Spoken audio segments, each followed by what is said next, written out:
अस्सलामुअलैकुम जी। आज जो हमारा टॉपिक है डिस्कशन का वो है कि अगर एक शख्स गिरफ्तार हो जाए तो उसके पास कौन कौन से हकूक हैं, कवानीन हमारे कौन कौन से हकूक उनको देते हैं।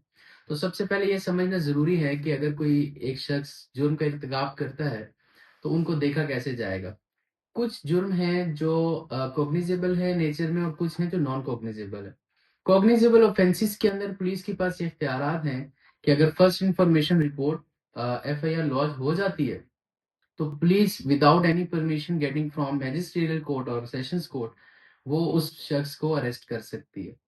नॉन कॉग्निजेबल ऑफेंसेस के अंदर अगर FIR कट जाएगी या इस उसके पास कंप्लेंट चली जाएगी पुलिस स्टेशन में, तो उसके लिए जरूरी है कि आप पहले परमिशन लेंगे मैजिस्ट्रियल कोर्ट से।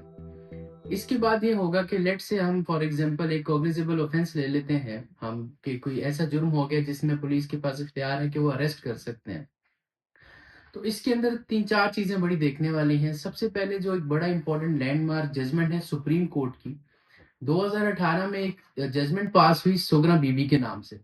उसके अंदर ऑथर जज जो थे खोसा साहब, उनने उसके अंदर ये कहा कि कोई भी शख्स को पुलिस जाके डायरेक्ट अरेस्ट नहीं करेगी।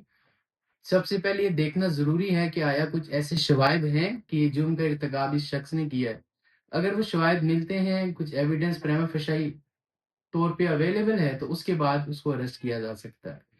इसके साथ 18वीं तरमीम में एक article 10A of constitution of Pakistan 1973 introduce हुआ। उसके अंदर ये है कि राइट टू फेयर ट्रायल है हर शख्स के पास। अगर उसको अरेस्ट कर लिया जाएगा तो पुलिस स्टेशन, जो भी कंसर्न पुलिस स्टेशन है, वो जो इन्वेस्टिगेशन ऑफिसर है, वो आईनी तौर के ऊपर बाउंड है कि उसको विद इन 24 आवर्स, 24 घंटे के अंदर अंदर जो कंसर्न कोर्ट है वहां पे उसको पेश करेगा। थाने के अंदर कोई भी पुलिस ऑफिसर किसी शख्स को 24 घंटे से ज्यादा नहीं रख सकता। जब भी वो अरेस्ट करेगा तो उसको पेश किया जाएगा कोर्ट, कंसर्न कोर्ट के सामने। फिर कंसर्न कोर्ट उस केस की कॉग्निजेंस लेगी और फिर उसको फिजिकल रिमांड या जुडिशियल रिमांड पे भेज दिया जाएगा। अब फिजिकल रिमांड और जुडिशियल रिमांड में क्या फर्क है, इसको हम किसी और टॉपिक में डिस्कस कर लेंगे। अभी जो हम अरेस्टेड पर्सन के हकूक के बारे में बता रहे हैं उसके बारे में बताना चाहेंगे। अगर एक शख्स अरेस्ट हो गया है तो उसको वहां पे प्रॉपर रहने की जगह दी जाएगी जेल के अंदर, उसको खाना वगैरह प्रोवाइड किया जाएगा। जेल मैनुअल्स के अंदर ये चीजें सारी डिस्कस की हुई हैं और उसका एक कानूनी राइट है। टॉर्चर नहीं किया जा सकता। हमारे यहाँ एक ये बड़ा कंसेप्ट है कि जब भी कोई शख्स अगर फिजिकल रिमांड पे है, जिसको उर्दू में हम जिस्मानी रिमांड कहते हैं, कि अगर जिस्मानी रिमांड पे कोई शख्स चला गया तो उसको पुलिस उसके ऊपर तशद्दुद करेगी। तो तशद्दुद को बिल्कुल मना किया गया है। कोई कानूनी इख्तियार पुलिस के पास नहीं है कि उससे कोई चीज उगलवाने के लिए, कोई एविडेंस रिकॉर्ड करवाने के लिए, कुछ उसकी स्टेटमेंट लेने के लिए उसके ऊपर किसी किस्म का कोई तशद्दुद नहीं करेगी।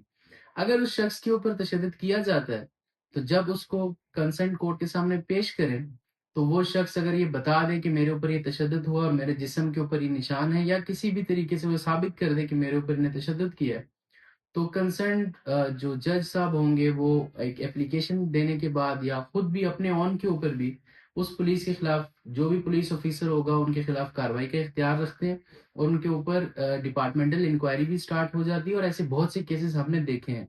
तो तशद्दुद फिजिकल रिमांड पे नहीं होता, सिर्फ इस हद तक होता है कि उसकी स्टेटमेंट ली जाए और अगर कोई वेपन किसी जुर्म में इस्तेमाल हुआ है तो उसको रिकवर किया जा सके।